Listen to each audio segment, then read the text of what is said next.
3 steps to sell that house for cash and get the most money.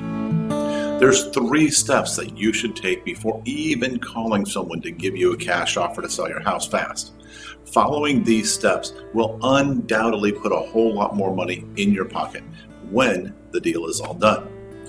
First, and probably one of the most important, is that you really have to truly understand your own motivation. It's different for everyone. Most people just think, it's easy, it's painless, let's just let someone buy it with cash. But as you'll find out, it's not the case for most home sellers. In fact, recent studies, depending on which one you read, say that approximately 70% of all home sellers will call an ad for a cash buyer. Yet, only a very, very minuscule number of home sellers will actually accept the cash offer. And it all has to do with motivation. There's typically 3 main reasons or motivations causing people to consider a cash offer from an investor on their home for a quick sale.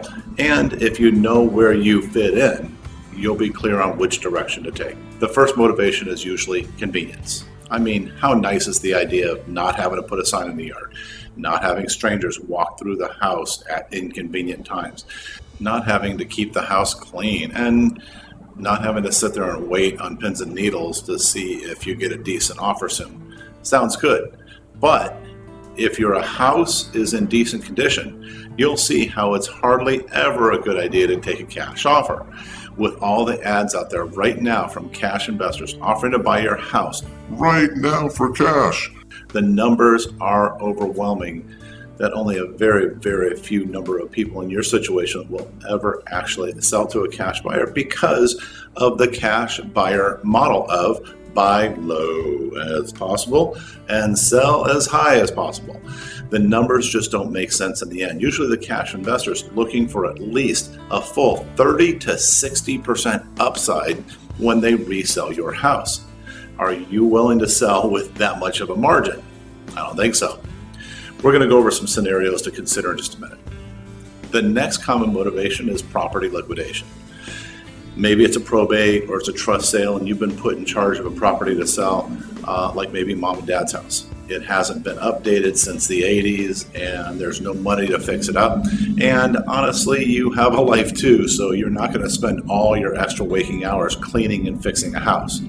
The simple solution is just to dump it off to a cash investor and let them take care of the clean out and rehab. However, as a specialist in the area of trust and probate sales, I have revealed to my clients time and time again how to have the house completely rehabbed and prepared for sale by others that is convenient and without any upfront costs.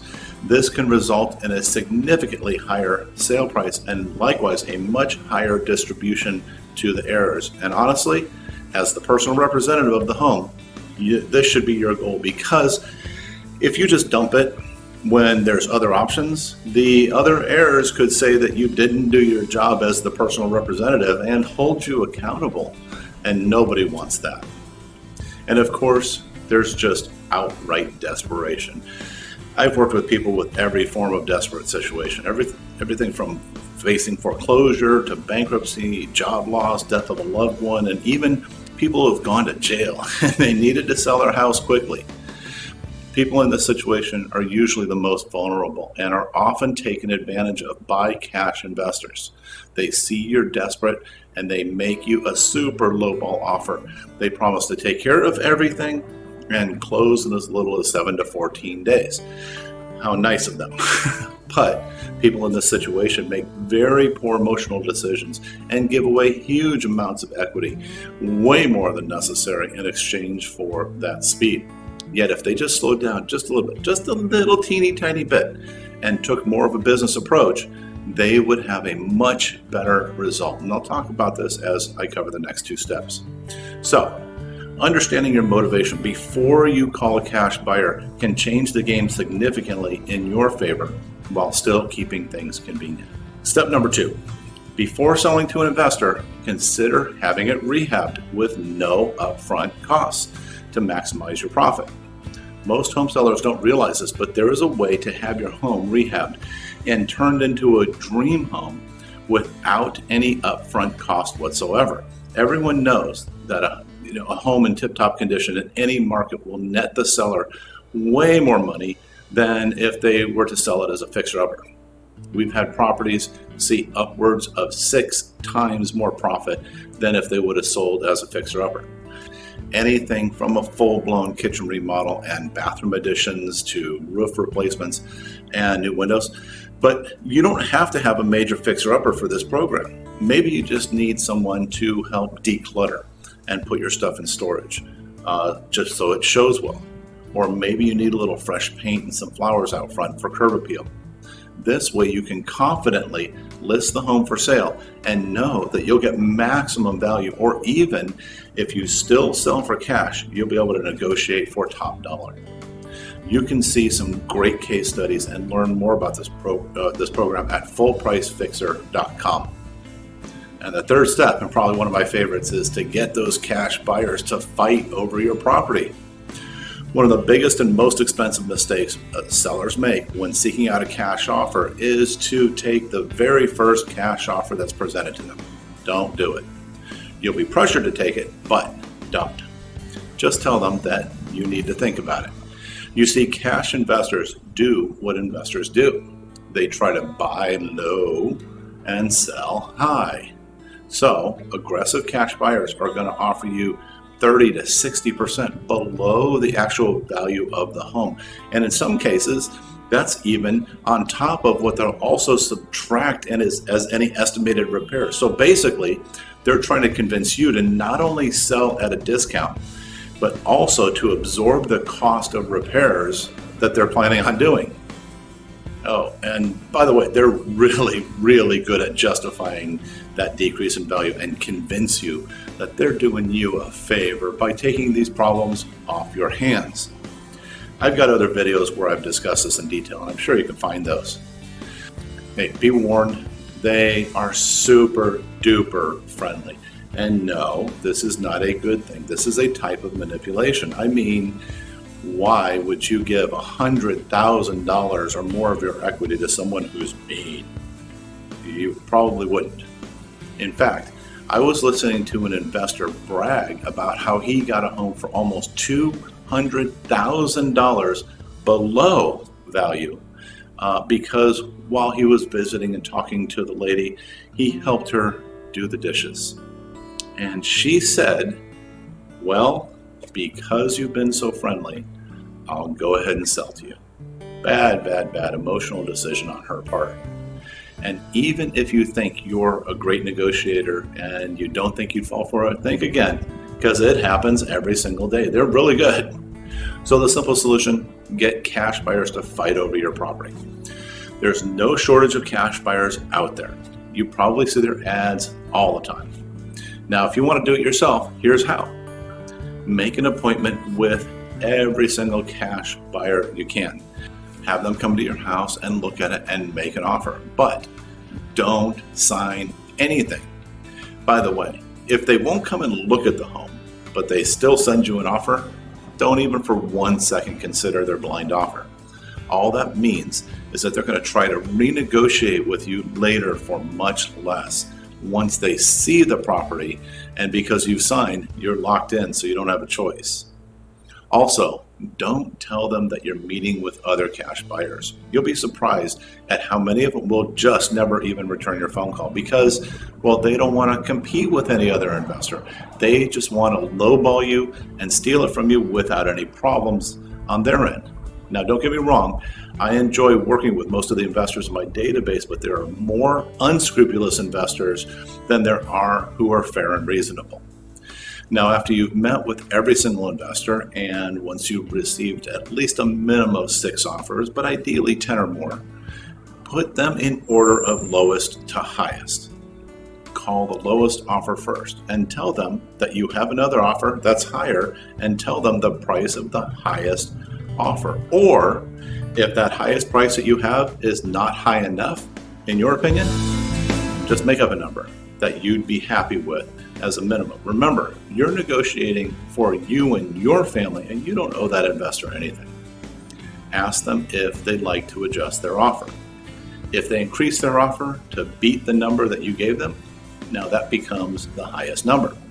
call the next investor and continue the process over and over and allow all of them the opportunity to increase their bid. If the numbers keep going up, then put the orders in lowest to highest again and start all over. Keep repeating this process until you have it down to 2 or 3 who are fighting for it. Pick a final number that you'd be happy with and call those 3 and tell them, here's the final number. This number is fill in the blank. And whoever is willing to accept it first, along with a $25,000 non-refundable deposit, will get the property. And of course, this is only if you get to a number that you feel is satisfactory. If you don't get the number, then, well, there's other options. So for a little work over a couple hours, it might even take a couple of days, you have just put a whole lot more money in your pocket. Or if you want an easy solution to get investors to fight over your home, visit multipleoffersusa.com. They're a free partner site and have access to hundreds of the top investors across the country that will fight for your home. And the showings and bidding is all managed by them and their partner agents. Now, to help you understand the importance of this approach, we're going to look at some simple numbers just to give you some perspective. This home in North Tustin, it was a trust sale. The after rehab value was approximately $1,125,000, but the home did require some significant updates. It needed a new kitchen, it needed new bathrooms, flooring, paint, inside and out, and some landscaping. So it would never sell for $1,125,000. The personal representative of the trust or the seller saw an ad for a cash buyer and called. The cash buyer promptly showed up and eagerly made an offer of $759,000 with no closing costs or commissions and justified it all. So the net proceeds would have been $759,000. Now this actually sounded good to the seller. After a few days of sleeping on it, he was about ready to sign on the dotted line. He had a hard time believing that it would ever sell for more than the $759,000 offer. He reluctantly agreed to let me help him. After a vigorous battle between investors, we settled on a sale of $877,000. That's $118,000 more than the original $759,000 offer. The seller was blown away and, needless to say, very happy. So the point of this is that your house is most likely worth quite a bit more than you think when you're dealing with cash buyers. Let me wrap up with these important tidbits to prepare you if you decide to do it alone. There's a few things that most investors know and are trained on that they don't want home sellers to know. Well, and now you will. First, they know that the odds are that you will only meet one investor. And this puts things in their favor. Statistically, most home sellers will only meet with one investor and not even bother to call another investor or seek other options. And they know it. That's why they fight to be that ad that you call. Most people only meet with one investor because most sellers are used to the concept of selling with a real estate agent who is usually trying to push the price as high as possible because they get a bigger commission, right? So when a cash investor tell you that because of the condition of the home and all the repairs needed, that they're doing you a favor by taking your beat up house off your hands, and you tend to believe that that's the best offer you'll get. So you either send them away disappointed, or worse yet, you will believe them and you accept the offer. Well, we have demonstrated that that's not true. Get those investors fighting over your house and you'll increase your profit. Next, they are counting on the fact that you most likely will make an emotional decision because either you're desperate or you're ashamed or embarrassed because of the condition of your house, and you couldn't possibly put it on the retail market and risk having strangers see it. Again, they'll tell you that they're doing you a favor by just getting you up and out of this house in no time, and none of your neighbors have to know a thing, sparing you the shame of living like you have. How nice of them. That embarrassment just cost you $150,000. Instead, get your home fixed up before you sell with no upfront costs so you can move out with pride and a whole lot more money in your pocket. Oh, and this one, they'll justify stealing your house by saying that you don't have to pay commissions or closing costs. Look, I know for a lot of sellers, when they sell their house, they look at commissions and closing costs, and honestly, it can be shocking. But when you actually break it down, you realize that paying those closing costs and commissions, that they usually are the lesser of two evils. For example, in the previous scenario, the seller paid a total of 3.5% total commissions, 1% to us as the listing side fee, and 2.5% to the buyer's agent commission, and approximately 1% closing costs, for a total of 4.5%, which I recognize is still a significant amount of money. However, like most cash investors, they were making an offer with no closing costs and commissions, which sounds great, yet they were happily going to take about 15 to 60% of the value of the home in comparison to the 4.5% in commission and closing costs that the seller paid. Which one would you rather pay? 15% or 4.5%? It's simple, right? Don't fall for it. So, in the end, selling your house to a cash investor may or may not be the best option, but at least you know what to look out for and that there are other options. Popping up on the screen or by following the link here or in the description, we have more helpful videos about selling your house, whether you're in the Tustin area or not. It's all relevant. My name is Anthony Nitz. I'm with eXp Realty in Orange County, California, and I'm happy to serve. Thanks for watching.